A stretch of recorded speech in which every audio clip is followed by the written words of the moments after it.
মধ্যপ্রাচ্যের যুদ্ধের জেরে জ্বালানি তেলের সংকটের শঙ্কার মধ্যেই চট্টগ্রামের কর্ণফুলী নদীতে লাখ লাখ লিটার ফার্নেস অয়েলের মজুত নিয়ে ভাসছে জাহাজ।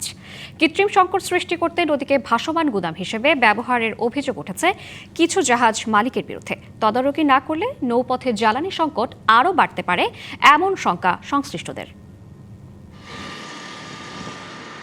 রাষ্ট্রায়ত্ত বিভিন্ন তেল বিপণন প্রতিষ্ঠান থেকে তেল সংগ্রহের পর বিদেশি জাহাজে জ্বালানি সরবরাহ করার কথা বাংলাদেশ ট্রেডিংয়ের মালিকানাধীন ওটি বেঙ্গল স্পিরিট 1 জাহাজটির।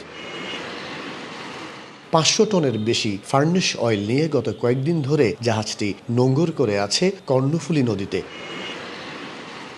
ওটি বেঙ্গল স্পিরিট 1 জাহাজটির মতো অনেক তেলবাহী জাহাজ তেল মজুত করে কর্ণফুলী নদীতে ভাসছে। তবে বিষয়টি নিয়ে জাহাজের সুপারভাইজার কর্মচারীরা বলছেন ভিন্ন ভিন্ন কথা। জাহাজে সাপ্লাই করি আর কি তেলগুলা, আমরা এই লোড করি আবার আনলোড করি, যখন আমাদের যেটা হয় অর্ডার হয় তখন আমরা সাপ্লাই দিই আর কি। এই জাহাজ থেকে লোডলি আমরা এখানে আবার জমা দিই, আমরা বাংকার করি, তো আমরা এই জাহাজটা এই বাংকার। প্রতি মাসে দেশে মেরিন ফুয়েলের চাহিদা 2.5 থেকে 3,000 টন। তবে মধ্যপ্রাচ্যে যুদ্ধের কারণে চলতি মাসের শুরুতে সিঙ্গাপুরে মেরিন ফুয়েলের দাম বাড়তে শুরু করে। বর্তমানে বাংলাদেশের তুলনায় আন্তর্জাতিক বাজারে এই তেলের দাম বেশি। শিয়া বাটার ও ভিটামিনে সমৃদ্ধ লিলি বিউটি সোপ, তারুণ্যময় উজ্জ্বল ত্বকের জন্য।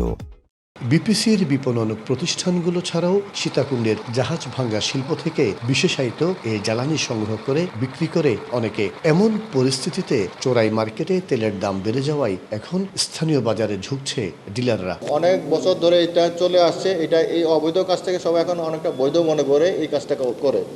বাট যারা এই অবৈধ কাজগুলো করে তাদের অবশ্যই আমাদের লিস্ট আছে, আমাদের কাছে আছে, এবং আমরা প্রতিদিন বিভিন্ন ধরনের অভিযান পরিচালনা করি এই ধরনের যারা অপরাধের সাথে যারা জড়িত আছে তাদেরকে ধরার জন্য। রাষ্ট্রায়ত্ত তেল বিপণন প্রতিষ্ঠান পদ্মা, মেঘনা ও যমুনা থেকে বিশেষায়িত এই তেল সংগ্রহ করে ট্যাঙ্কারে করে দেশি বিদেশি জাহাজে জ্বালানি সরবরাহ করে বেশ কিছু প্রতিষ্ঠান। তবে তেল মজুত করার মতো অসাধু কর্মকাণ্ড নজরদারির আওতায় আনার তাগিদ সংশ্লিষ্টদের। মাসুদুল হক, ডিবিসি নিউজ, চট্টগ্রাম।